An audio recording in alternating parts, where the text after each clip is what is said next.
So we're going to be talking about fasting tonight.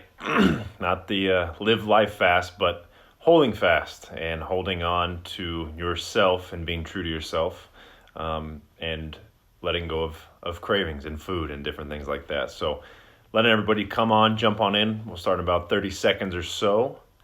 Again, I do these every Monday. I try to do these every Monday about 8:30 p.m. Pacific time.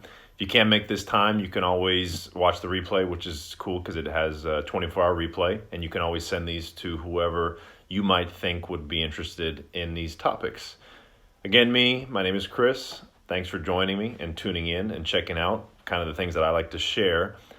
I'm no doctor. I'm no scientist. I'm just a guy that has a curiosity for understanding the human body, for understanding the human mind, how we can keep improving ourselves, both body, mind, and spirit. And the things that I experienced, especially in 2018, personally within my family, friends, my community, has really kind of sparked an interest on what can we do to improve? How can we come out better? That's my big thing, is COB as my initials, come out better. And the biggest thing that I've been learning is, how can we not just keep adding more things to what we have going on, but start peeling layers back and start eliminating things and figuring out the whole less is more principle. So that's kind of why tonight I want to talk about something that is a little bit different in mainstream. It's a little bit kind of out there, and not many people think it's a kind of a process of doing so, and that is fasting.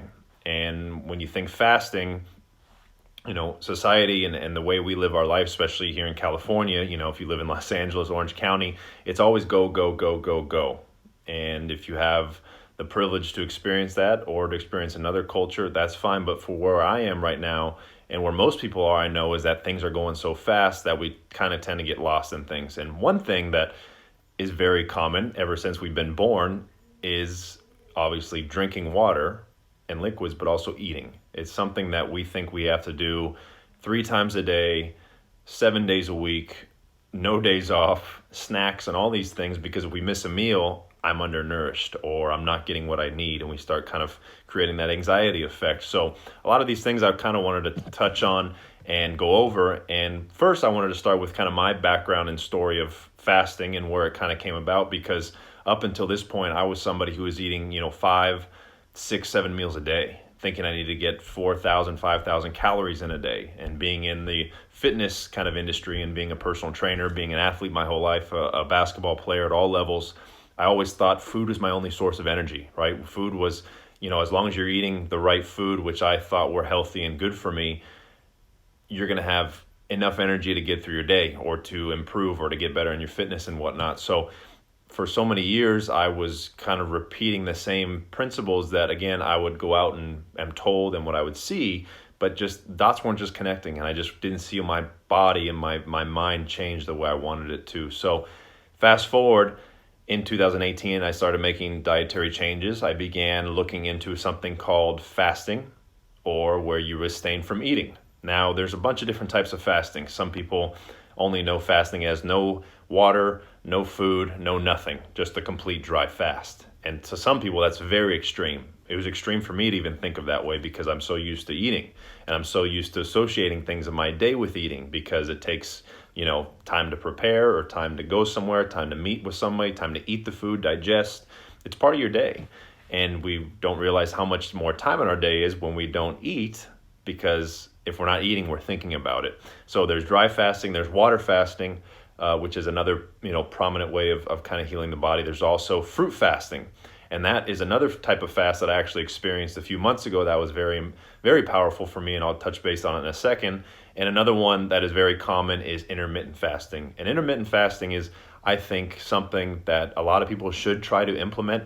And it's funny because a lot of people probably don't realize they're doing it because they're so busy, right? And really, they're actually doing good things for their body. And sometimes they freak out, oh, I missed breakfast, or I was running out the door, I missed, grabbing something on the way out, so I didn't eat till lunchtime. That's okay. There's nothing wrong with that. You're going to be just okay. And so intermittent fasting is a very, very good way to start kind of jumping into this whole less is more principle that I really talk about. If anybody has questions, by the way, that come up as I'm sharing things, pop them in, and I'll do my best to kind of keep the flow going and keep things moving. But I want to stay engaged with you guys. I don't want to just talk for the whole time and you're just sitting there either taking notes, which I hope so, or just connecting your own dots, but engage with me. And if you have questions, bring them up. If you have comments, concerns, whatever, again, I'm not a medical professional, I'm not a doctor, but I've connected a lot of dots. I've read a lot of different books that I'll share with you guys here in a second that help me kind of create an awareness and a consciousness and a realization to there's more out there than what we're being told or what we're being shown. And all the things that maybe that we're not being shown and told are some of the best things for us. And so back to fasting, intermittent fasting is basically when you don't eat for a certain amount of time in the day. So the kind of the golden standard, the ratio is 16-8. So you're not eating 16 hours of your day. You're only eating 8 hours of your day. So what does that mean? So if tonight, say if I were to have my last meal, say at 8 p.m., from 8 p.m. all the way to midnight 4, another 12, I technically wouldn't eat until tomorrow around noon, lunchtime. And here's the first red flag. Well, what about breakfast? What about the most important meal of the day? What about when you wake up, your body needs something to eat? Well, I thought the same thing too, and I became a breakfast junkie. I was eating everything possible for breakfast, whether it was bagels, breakfast burritos, steak and eggs, waffles, pancakes, all these different things that obviously tasted good, but for some reason I always felt a little sluggish afterwards. And that kind of brings me to the first point of less is more, that when your body is waking up after, say, sleeping 8 hours, you're already fasting, right? You're in a fasted state, and your body is actually going through a reprogramming, not a repairing process. And the time between 10 p.m. and 3 a.m. is when your body is prime focus is to repair you, to repair tissue that you might have damaged in exercise or fitness, to repair neurons or the brain that was overthinking today or doing something. So from 10 to 3 a.m. is a very important time that you want to try to get in your deepest parts of sleep, because that's when you're repairing. Now, when you're waking up, just like you get up in the morning and say it's a cold day out and you start your car, you don't just turn your car on and expect hot air to come out or the AC to be blasting perfectly. Your car's got to warm up a little bit. And to warm up a little bit, it needs to get the engine going. It needs to get the oil moving through. It needs to get the pistons moving. It needs to start heating up the internal car. It starts to get the tires warm. And our body's got to do the same thing, but yet we feel we need food to do that. And we got to remember that the body is mostly water. So my best recommendation, if you do have something in the morning, the first thing is liquids, and the first thing is water, because that's what hydrates you. That's what jumpstarts your system. Remember, we're electrical beings. So by giving our body water, we're basically putting oil in the car that allows the engines to move, not gas, oil. Big difference. We think we need to put gas in our tank, not oil. So instead, we're kind of going around with a full tank, but our pipes and our engine, our motor, and our feet and our joints and our ligaments, they're kind of achy, right? And so by providing with water at the beginning is a great way. So intermittent fasting, I wouldn't eat all the way up till noon, and from noon to 8 is when I have my meals, right? Now, I want, if anybody's watching this, type in the number 1 if you have 3 meals or more a day. I'm just curious. If you want to share, if not, we'll just keep flowing. But if I want to see if anybody wants to at least have 3 meals a day because they've believed that is the amount of meals they have. And you have to understand that sometimes more is not always the best thing. And it's hard for me to comprehend because I was in fitness. I was a fitness junkie. I still work out every single day. I wanted to build muscle and lose fat. And someone told me to skip a meal, I think they're crazy because I'm not getting my calories and my proteins and my fats and all these different things. We have to realize that the body can make these things naturally, given the right things, but not tons of amounts. And so as we kind of go back to fasting, you have to understand that the body is a series of tubes. It's pipes, it's tubes, it's vessels, it's tissue, it's lymph. It's very unique in a way that we don't really go beyond thinking of how it compared to how we look. And so when you're now breaking it down, you can think of it this way. Another way to look at it is your body's a phone, an iPhone, for example. When we have all of our apps, right? If we have all of our apps running at the same time, how fast is our battery going to go down? Probably pretty quick. And so if all of our apps are running, our battery is going down, what do we need to do? We just need to close our apps, right? Close. Next thing you know, all apps are closed, my battery will last all day. And that's kind of the premise we got to start looking at in terms of fasting, is that not always do you always have to have everything running. And what's the biggest thing that runs is your tummy, your digestive system. About 80% of your daily energy expenditure is going to digesting food. So now if we can turn that switch off, take that 80% of your battery and give it to the rest of your body, maybe for muscle building, maybe for fat burning, maybe for joint repair, maybe for brain health, for getting your thoughts in order, maybe for energy, maybe for cleansing or detoxing, for the lymph system to clean out the waste in your body. Your body is trying to do so, but with limited amounts of energy because it's too busy digesting, and eating and breaking down. Because unless you really are eating basic whole foods, especially plant-based whole foods, your body has to go through quite a taxing system just to break things down. There's almost a 30-step process to break a gram of animal protein down, and each byproduct exists pretty much an exhaust that actually are sometimes toxic and carcinogenic. And so these things, now you're realizing that, okay, well, maybe I do need to fast, or maybe I do need to give my tummy a break so the rest of my body can clean itself. And that's what I decided to do. And a few months ago, I did a thing called a fruit fast. Well, all I ate was fruit. Why fruit? Because fruit is a natural cleaner. It's a natural astringent. It goes in and provides the body with not only water at the cellular level, but antioxidants, enzymes to help break down any kind of junk and food that's left, fiber, which is 90% or more of Americans are deficient in fiber. Not many people are protein deficient, but fiber deficient is through the roof. And remember, fiber is basically a broom that goes in and cleans your tummy out. So just like someone would go in and clean your car out, or a new car wash, or a new, spring cleaning just happened. We want to clean our rooms, declutter our attics and our backyards and our junk, but yet we don't declutter ourselves. We don't clean ourselves. We just add more layers of food. So I did a 3-day fruit fast, and what I noticed is that I expelled a ton of mucus. What the heck do you mean? Mucus. It is literally a byproduct, just like you have a lot of phlegm, or you have a cough, or you got loogies and all these things. And what happens is mucus then starts breaking down your cellular membrane. And when you have a breakdown in your cell wall, you are then going to be exposed to different leakages in your gut, like leaky gut, for example, a big issue that people have, any kind of IBS, Crohn's, gastritis, colitis that I experienced and suffered with years ago. All these different things is because the lining of your cell walls are starting to break down into mucus-forming foods. Now, what are mucus-forming foods? Well, the most abundant are animal products. You also have refined processed sugar, you have alcohol, you have acidic beverages, you have GMO foods, pesticides, herbicides, heavy metals. All these things are mucus forming, even whole grains, even beans, things that we think are even healthy do create some kind of mucus in the body. And one book that I became in love with was this book right here. So basically it's Professor Arnold Ehret, Mucusless Diet Healing System. And it kind of shows you how to overcome health issues naturally, identify which foods are mucus forming, get rid of nasal congestion, trouble coughing, eliminate unnecessary weight. Remember, if you're not trying to lose weight, I just want to kind of clear this up. It's a great way to look at it. Instead of trying to lose weight, you want to try to lose waste. I'm not focused on losing weight. I'm focused on losing waste.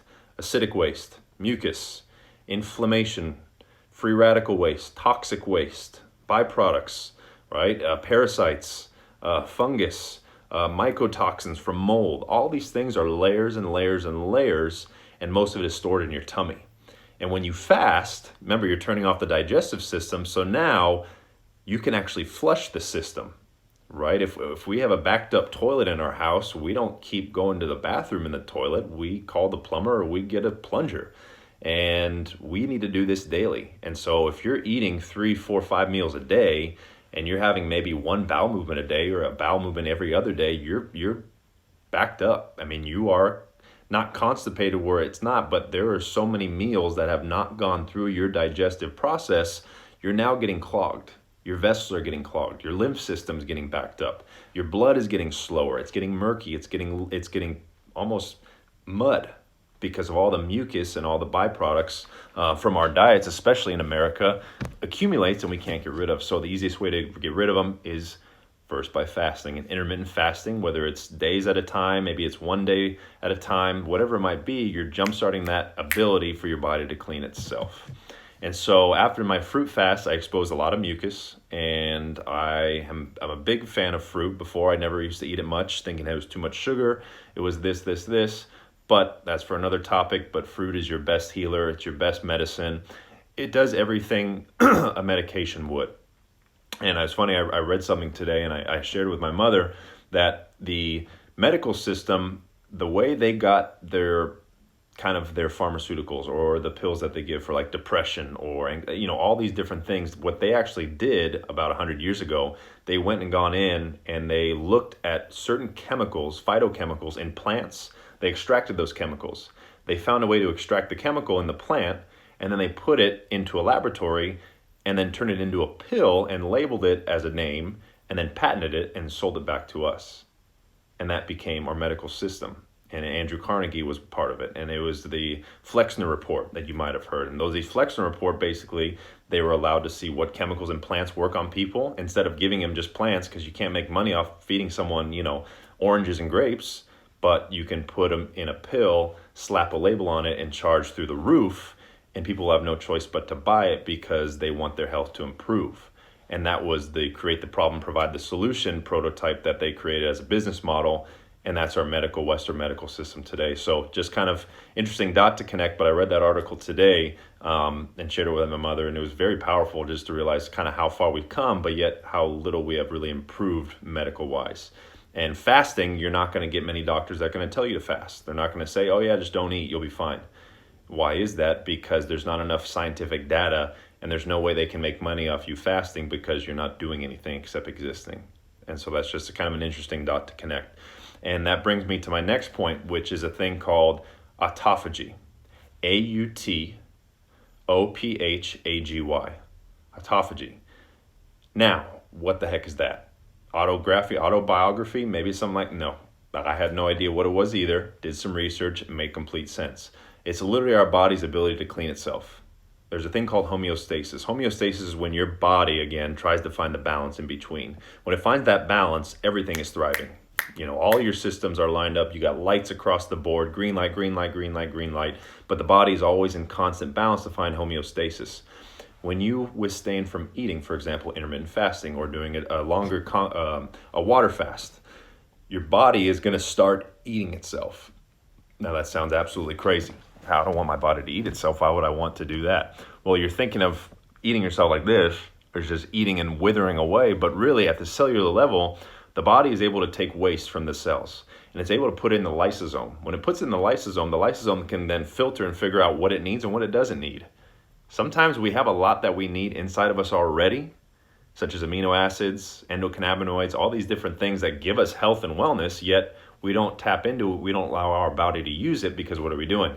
Constantly putting more stuff in, more pills, more medications, more alcohol, more food, more fried food, more happy hours, GMOs, pesticides, more, until it's too much. Now let's take less. Let's let our body do something. Body, show me something, do something. And it says, if you really listen, sit back and relax, I got you. And autophagy takes place. And so what happens is the body starts breaking down its own cells. Literally, the body goes innately and tells the body how to figure out where cancer cells are, free radical cells, cellular waste. It goes there. Found them. We underestimate our body's ability to repair itself. So when it does that, it takes the waste, it releases the waste, and if the cell is dying, it's just going to eliminate the cell. Right, it's just going to get rid of it, and that's the autophagy that has been helped to prove anti-aging, anti-inflammation, helping with skin. If you have a lot of wrinkles on your skin, even at whatever age, whether you're at 20, 30, 40, 50, it doesn't matter. Your body is losing its ability to regenerate itself because it's losing its ability to eat itself at the cellular level, not to eat you, but to eat the waste that is accumulated so it can get rid of it. Once all that waste has kind of been dumped out, like you take the trash out, right? If you take all the trash out in your house every single day, you're never gonna have a dirty house. Just like you take the trash out anywhere, school, a stadium, they clean the stadium every single day. We have to do that daily. But sometimes we feel that we have to do it all ourselves, consciously, unless just sitting back and letting our body subconsciously take care of it. Because remember, your body's a subconscious mind. So autophagy is a great thing that is now becoming more. And it basically is now coming back into the medical world, more of a holistic approach, but giving your body its own ability to clean itself and eat itself of the bad waste. Because remember, you don't want to lose weight, you want to lose waste. Losing weight is what we're thinking of doing, which is just fat and a number on a scale. That is a small part of the equation. You want to lose cellular waste, toxins, mold, acidic waste, inflammation, free radicals, mucus, heavy metals, all these different things that are weighing us down. Stuff that's in the tummy that hasn't been excreted. So all these different things you want to kind of be aware of. Again, if anybody has questions, fire away.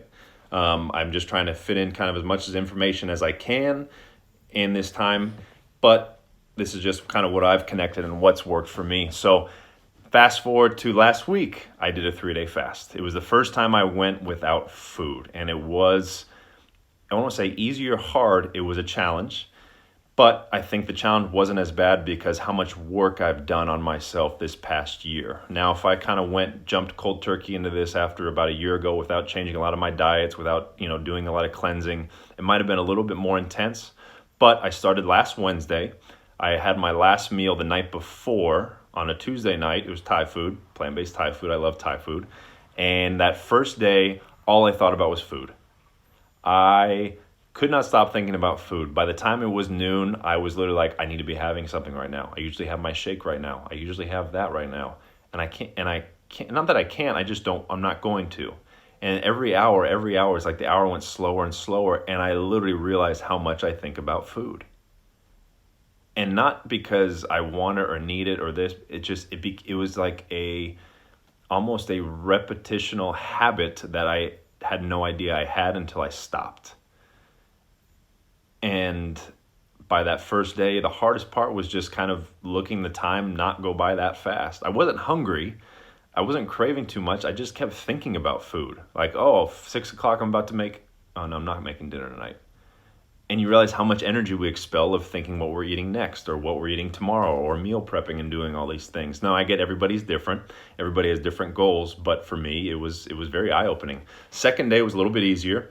I didn't have too many kind of swings. I got a little sweaty in the morning because remember, when you stop eating, that energy in your tummy can go to recovery, repair, and rebuilding. So obviously the 4 ways of elimination: urination, defecation, perspiration, and respiration. So bathroom, 1 and 2, breathing, and sweating. So for me, I began to sweat a little bit. I was getting the chills, and my endocrine system started pushing out toxins near my skin, which was very good. Because usually as time goes, you're going to have bowel movements, you might have headaches, you might have different things that at first it seems like, oh my gosh, I'm dying, but really, no, you're healing. You're pushing out finally everything because your body's been so focused on digesting and not cleansing and repairing and rebuilding. And so day 2 was okay, wasn't too bad. I still thought about food a lot. Day 3 was almost the easiest physically, but it was that last night that really connected all these dots. And I'd realized that when I get anxious, when I have a long day, when I have all these things going on, the first thing I want to do when I come home is eat. That's all I want to do. It takes my mind out of the present moment. And when I'm eating, I eat very fast. And I realized how fast I eat by not eating. Because when I eat fast, I take myself out of the present moment. And I'm just eating unconsciously, just eating. And my mind's going elsewhere. And I'm not even looking at my food. I'm not even thinking about it twice. Because I'm just thinking, get it down to go work out. Get it down because this. And it was mindless eating. Literally mindless eating, and that connected so many dots. And that my partner Jilly, that she really helped me with, was being mindful and being in the present moment. And when you're in the present moment, things will make a little bit more sense. You're more appreciative, while you are consuming food. You're more thankful for the food you're eating. You're looking at food as a different way than just something that you have to get down in order to survive. It doesn't have to be that way. And that first awareness was the biggest thing I've ever done in my life. And since then, I now try to chew my food 20 times a bite, because when you chew your food, obviously another thing happens that obviously so many dots to connect. The salivary glands start producing enzymes and makes your digestion easier. And so when you eat so fast, you're consuming more air, you're not breaking your food down, the enzymes in your mouth don't start breaking the food down, you start backing up your car. You start backing up your system. Your iPhone is loaded. Your iPhone's backed up, not enough data room. And so that awareness was huge for me. The other people, might do fasting for detoxing and cleansing. Other people might do it to lose weight or lose waste. Some people might do it to realize what emotional tie do you have to food, and mine was through the roof. It was to a point where I never realized I could go 3 days, have these many thoughts about something that really shouldn't give that much thought at all, but at the same time, be thankful for what you have, to be in the moment when you eat, to be in the moment when you're doing things in life, to be mindful, to realize maybe I have a habit of opening doors and not closing them. That doesn't happen anymore just because I'm more mindful of it because I didn't eat food. It's crazy. So that was my experience with it. That was my 3-day fast, and my skin really changed. My pores started clearing up. I had some swelling. I had my ankles and knees would crack a lot, kind of. They don't do that anymore because all that was waste and inflammation trying to leave and get out. And when I stopped eating, I actually had, on the 3rd day, below my waist, my both legs were almost like numb and kind of achy and throbby because my body was actually expelling and pushing out the toxins deep inside. And a lot of times, another thing, and this is another maybe great next topic I can talk about, is toxic muscle. And toxic muscle, what the heck do you mean? Well, it's muscle you built with the wrong properties that look like big, strong muscles, but really it's mucus, inflammation, toxicity, and acid clumped together to make it look like a muscle. So in this past year, I did lose about 30 pounds, changing to a plant-based diet, but I kept all my strength, and my strength was bigger. And I realized why this happened is because I eliminated all the mucus and all the acid and all the inflammation from my diet, from all these different things. So it was a great connection. Fasting is awesome. I'm going to keep practice intermittent fasting more. My new schedule, my new routine, if you want to kind of follow this, maybe it works for you. I wake up, I have my water, my Kangen water, and I'm putting lime in it and lemon because both contain anions, which actually are the only fruit that have those, that actually go in and start repairing your liver. So if you've had liver damage, cirrhosis, if a lot of alcohol consumption, any kind of toxins, tons of cosmetics, beauty products, all those go to your liver. And when your liver's not clean, you're not going to be clean. That's why it's such a valuable organ. And lemon and lime water in the morning, first thing, actually turns on an enzyme that goes in right to your liver and starts turning your liver on, literally turning it on to start expelling. Where instead I used to eat bacon and eggs, all that did was turn nothing on. Nothing wanted to get turned on with dead mucus-forming acid foods. All that turned on was my tummy, and all it said to me was, again, seriously, not again. I got to digest this, break it down 30 times, only to get maybe a few things out of it, not even anything, but a whole plethora of negatives. That just didn't work for me anymore. So I drink the water in the morning. Kangen water is basically antioxidant-rich water, structured living water that you can get that goes in and eliminates toxins, free radicals, inflammation, acids, and all these different things. It's been a lot godsend for me, and I'm truly blessed to share with people. After that, anything before noon, if I'm not intermittent fasting, it's either fruit, herbs, green juices, or liquids. Something easy on my digestion, because I usually do my workout in the morning. I want all my energy in my muscles, my nervous system, not in my tummy digesting, not a giant 1,000 calorie meal before a workout, all these different things like that. And then by noon, what I'm starting to explore is to have more raw. And in this Mucusless Diet book, me and my partner, she's doing a great job of it. She's almost a pretty much fully raw plant-based diet. I have now just raw vegetables and big salads, or, there's so many different ways you can get creative, and you could follow my page and I'll post some food photos. And then by evening, if I do have anything, it's cooked. That's where I'll have my cooked meal, my potatoes, mushrooms, quinoa, lentils, broccoli, all these boiled broccoli, all these different things. So really, I'm having about 2 meals actually a day. And eventually, if I can get down to 1 and maintain what I've got going on, I can. But there's times where I might go 10, 12 hours and not eat and don't even realize it. And it's just kind of the biggest difference that you got to be aware of. What is the biggest difference between raw versus organic? So organic is just, pesticide-free, clean, all these good things. Raw is not cooked, not messed with. Raw is you're not heating it, you're not boiling it, you're not baking it, you're not cooking it. Nothing happens because fruits and veggies have to maintain their raw value to get all the nutrients. Unfortunately, in the United States, a lot of the soil is demineralized. So the soil that these fruits and veggies are growing on have no value to it. And so again, this is the truth that's starting to come out more and more. Do some research. Even the fruits and veggies we're eating, we're not getting everything we're supposed to. And that's why organic gives us just a little bit of a better option, because you might be getting food that with fully mineralized ingredients in the fruits and vegetables from organic foods. And that's why, again, I partner with a company called Purium, because everything is state-of-the-art organic. They actually have certain fields they create themselves to get these products from farm to family to table. And so that's why I'm a big advocate for them after doing a lot of research. But the biggest thing, organic and raw is just basically the way it came off the tree or from the ground is how you eat it. As long as you make sure you clean it off very well, get all the pesticides, herbicides off, and eat that, and you're going to get so much energy and life and fiber and enzymes and phytonutrients and polyphenols and all these different things, antioxidants, all these different things that you probably won't even get hungry. And those who struggle with constantly grazing, okay, I was a grazer, snacking. The reason why you're snacking is because you think you have low energy, but the reason you have low energy is because you're always snacking, because when you're always snacking, your digestive system is always moving.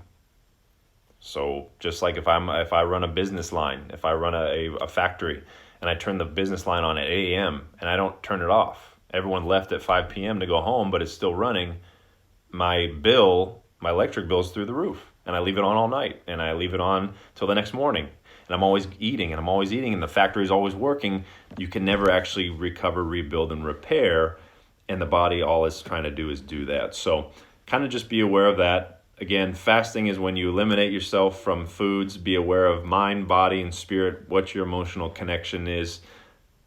A great way to start is intermittent fasting. Try a fruit fast. Do some research, read a couple books. Again, I recommend this book and this other book. It's a 30-page read, and it's incredible. I'll leave it right here for a second. Okay, right there. And real quick, I'll read it to you in the back. Fasting helps you enjoy a supercharged, healthy, long life and is the key to internal purification. By fasting, we provide our bodies a physiological rest. This rest builds life force. The more life force we have, the more toxins we're going to be eliminated from the body to help keep it clean, pure, and healthy. Fasting is the key which unlocks nature's storehouse of energy. And this guy, Arnold Ehret, is the one who wrote it. Within a period of 14 months, and here's why I believe this guy, because Ehret fasted for a total of 126 days without food. He had completed a fast of 21 days, one of 24 days, one of 32 days, and one of 49 days. And in 1909, about 100 years ago, before the medical system started becoming what it is, he fasted for a total of 105 days. And what he was going through, and that's a whole other thing. You can read this book. It's 30 pages long. You can order it on Amazon for like $10.